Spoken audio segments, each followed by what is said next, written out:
Video this afternoon, hoping to get results and find the man captured dangling a dog by its neck from a second floor apartment.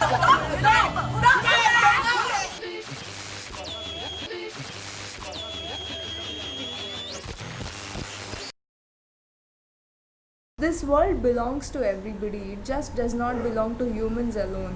So try to coexist.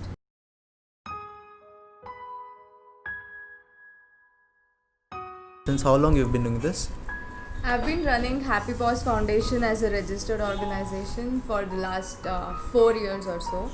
But as an individual rescuer, I've been doing my own rescues for more than a decade now.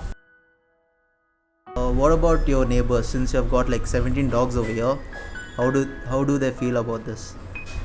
Uh, there are mixed feelings. Some of the neighbors appreciate what I do, some of the neighbors hate what I do. So I have to deal with both kinds of people, and I'm doing it all right until now.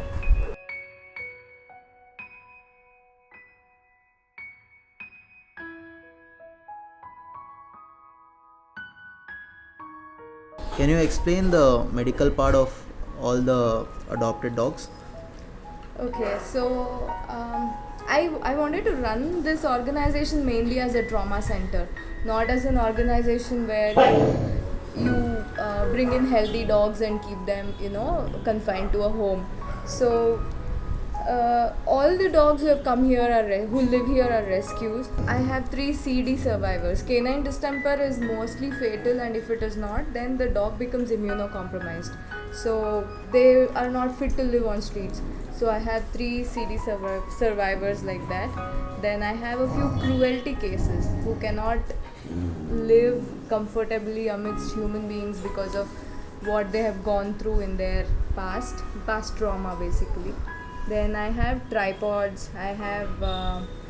Tripods are basically accident cases who have lost a limb in some mishap. What about your like financial status, and like how do you manage time and money for adopted dogs and cats? Okay, so I'm a software engineer. I have a full-time job, and that is how I fund this NGO.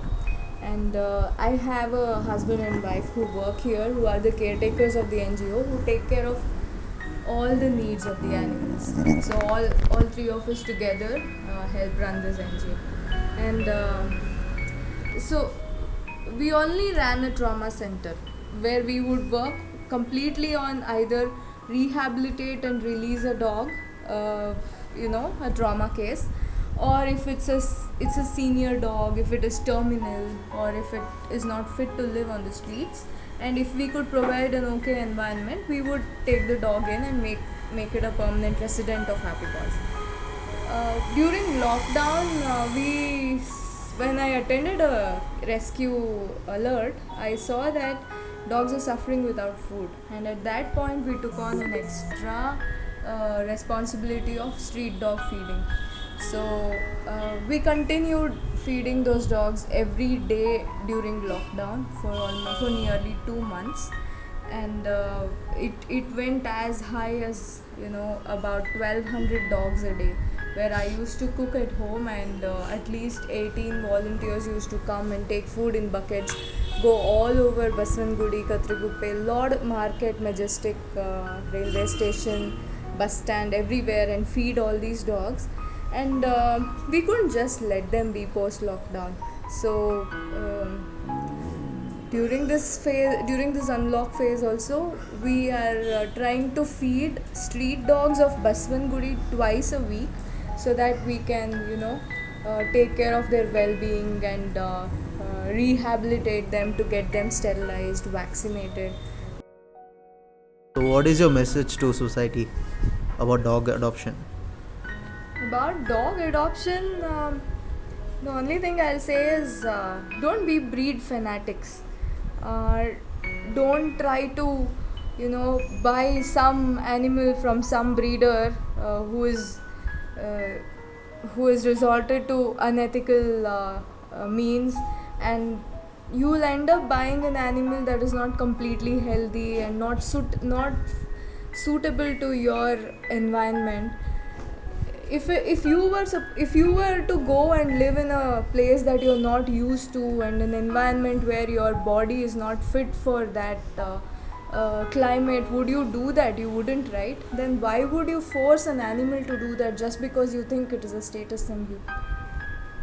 And also choose an indie dog, adopt an indie dog, and adopt a community dog. Like, feed a dog on your street. This world belongs to everybody. It just does not belong to humans alone. So try to coexist.